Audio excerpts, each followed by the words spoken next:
Hi there guys, so there has been a development on Anthony Joshua's next fight. Anthony Joshua has met with Oleksandr Usyk's team, Oleksandr Usyk, and his management team, 258 Management. And in addition to that, Anthony Joshua openly announced that he had met with Oleksandr Usyk's team. He even put the hashtag Joshua versus Usyk, hashtag Joshua vs Usyk. So clearly Anthony Joshua has made some advancements on who he will be fighting next after meeting Oleksandr Usyk's team. Now Anthony Joshua was not the only one to announce the meeting between him and Oleksandr Usyk's team. Oleksandr Usyk also put on social media interesting talks in London with Eddie Hearn and Anthony Joshua, while also Eddie Hearn posted more meetings planning 2020. So clearly there has been some advancements on the Joshua versus Usyk front. Perhaps they are meeting to find a resolution to the situation because obviously Anthony Joshua has two mandatories, the IBF Kubrat Pulev and WBO Oleksandr Usyk, whose team he has just met with. Now, the IBF have given Anthony Joshua and Kubrat Pulev until 31st of January in order to reach an agreement for the fight. But now there has been a new development. Is Anthony Joshua actually going to vacate his IBF belt? Because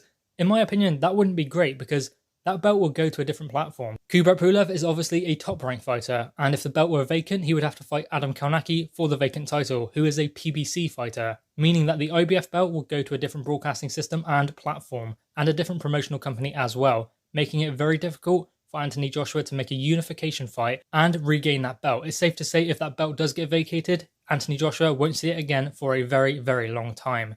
So I think the best option would be to go the IBF route and then the WBO, and perhaps that is what Anthony Joshua and 258 Management are doing, and even Eddie Hearn, perhaps planning that Anthony Joshua can have the IBF fight and then pacify Oleksandr Usyk in the meantime until he is able to get in the ring and face Oleksandr Usyk for the WBO title, because vacating that WBO title wouldn't be so bad. Obviously, the vacant title would be contested between Oleksandr Usyk and Joseph Parker, two matchroom fighters and two fighters who would definitely go straight into a unification fight with Anthony Joshua, giving Joshua the opportunity to regain that belt. And the IBF belt, if that were to be vacated, Anthony Joshua would not get a sniff at that belt for a very long time. So I don't know whether his plans are to vacate that belt. If he does, then he won't see that belt again. But if he were to vacate the WBO belt, he would get a unification fight with the winner straight away, with the winner of Oleksandr Usyk versus Joseph Parker. But maybe it won't come to that. Perhaps Anthony Joshua is meeting with Oleksandr Usyk's team to make a deal so that Oleksandr Usyk is happy waiting for his opportunity.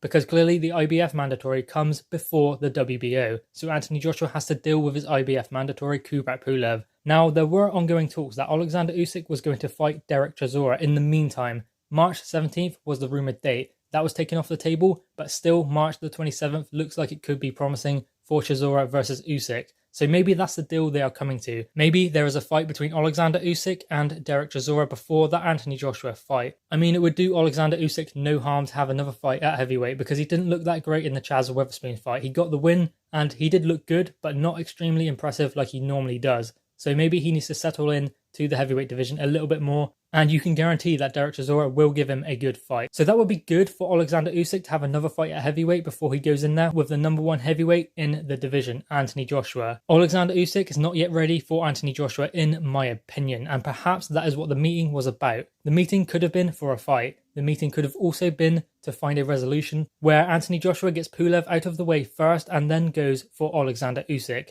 Guys, what are your thoughts on this? The meeting between Anthony Joshua, Eddie Hearn and Oleksandr Usyk's team. What do you think that means for the future? And whether that means the belts will be fragmented? Guys, drop your thoughts in the comments below, click the thumbs up and subscribe if you are new.